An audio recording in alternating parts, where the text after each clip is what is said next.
More funding for development, but could it come with a cost? Some say yes and worry the city's proposal to add new taxing districts could actually do more harm than good. At issue, TIF districts, or tax increment financing. It's all about development and increasing property values. The idea here, more development means more property taxes, which means more money to reinvest into the community. Reporter Mariel Carbone explains. The tattered up awning and chained doors tell a story. Northside is a food desert. A lack of access to healthy food and a decision made more than a decade ago. We were actually approached in the early 2000s to become a TIF district.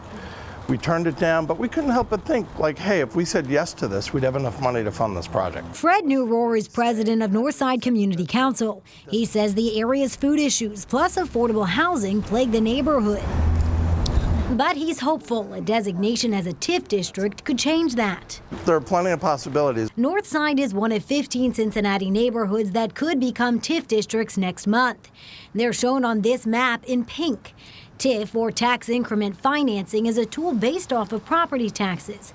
It's used to raise money for projects within the designated district. So how does it all work? Well, let's say that your property value is $100,000. You pay 4% in property taxes, so you pay $4,000. Now that's the base rate.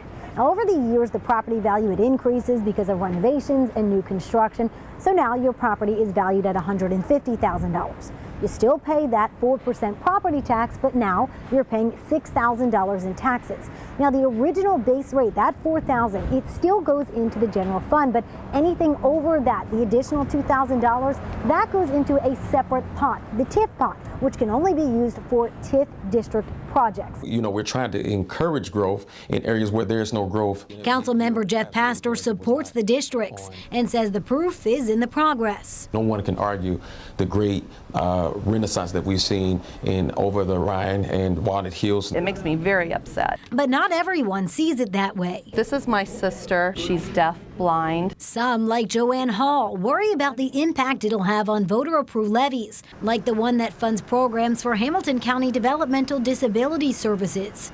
Because any additional property tax revenue will go to the TIF fund, she says it won't grow any funds set aside for levies. There's something unethical about having a vote and saying your funding, your money is going to help people, and then the city takes that money and uses it for development. The city hasn't given a clear answer on what impact the TIFs will have on individual levies, but some say it'll force voters to continue to pass more and more levies anytime additional funding is needed.